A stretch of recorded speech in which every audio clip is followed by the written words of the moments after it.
that's not a bird. Is it a plane? No, wait, that's not a plane either. Oh, sorry, it is a bird. After all, welcome back, everyone. It's me, Jack, live from the Monkey House. Although we should be calling ourselves live from the pigeon house, thanks to all these pigeons who are currently pooping on the roof of the Monkey House. Pigeons, find another place, man! Well, now that we're talking superheroes, and no, I'm not talking about you pigeons. I don't really think of you as superheroes. I'm talking about that whole is it a bird, it's a plane thing. That's famously how they introduced Superman long ago, and since then there have been hundreds of superhero movies and TV shows.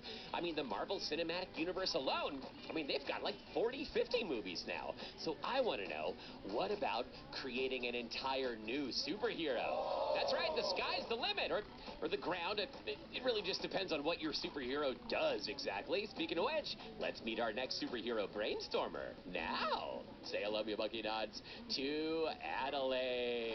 It's Adelaide! Hey, Adelaide, how are you? Good, how are you? Oh, I'm great. Thank you for asking, and I'm really excited about all these new superheroes we're brainstorming on today's show. Are you a superhero fan, Adelaide? Do you like superheroes? Yeah. Oh, good. Well, then you're the perfect person to brainstorm a new one. Now, the sky's the limit. Of course, a lot of superheroes are already spoken for. There are many superheroes already out there. You've got Gamora from Guardians of the Galaxy. You've got the Iron Falcon. I think that's one. There's so many. Adelaide, tell us, what superhero did you invent? Mrs. Wing Fox. Mrs. Wingfox. Okay. I like what I'm hearing. Tell me more. Who is Mrs. Wingfox?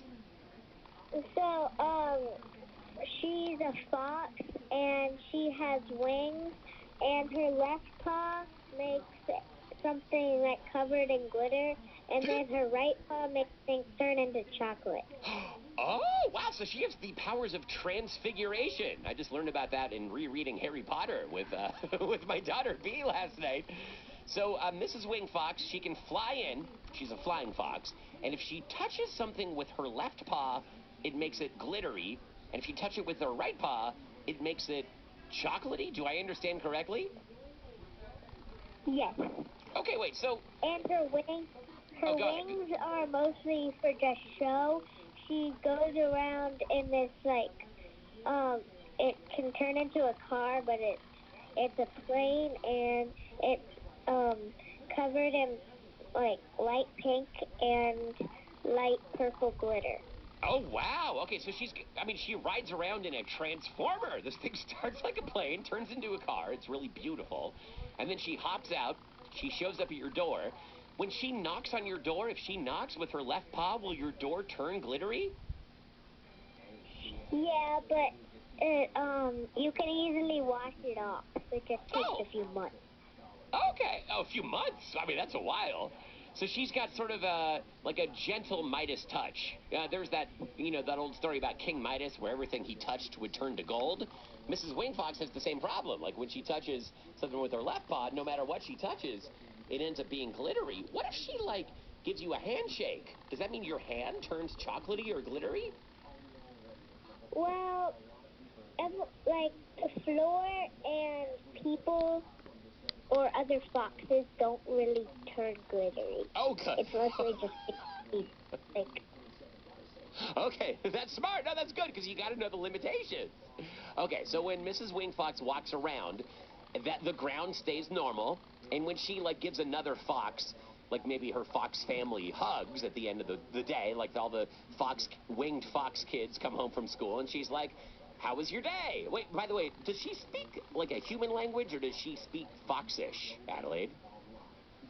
Well, when she does both. Oh, okay.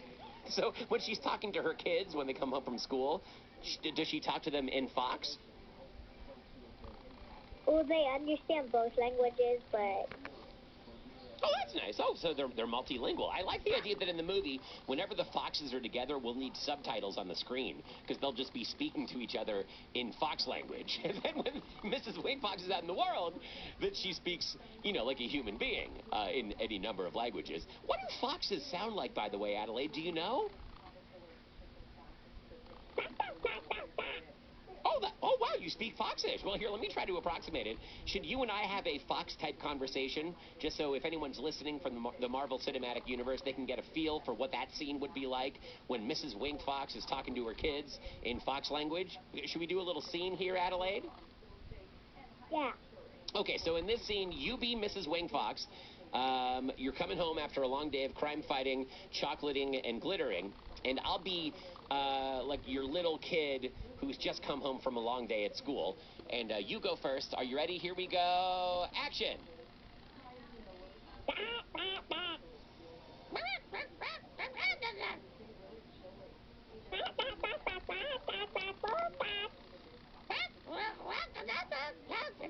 Jack Foreman.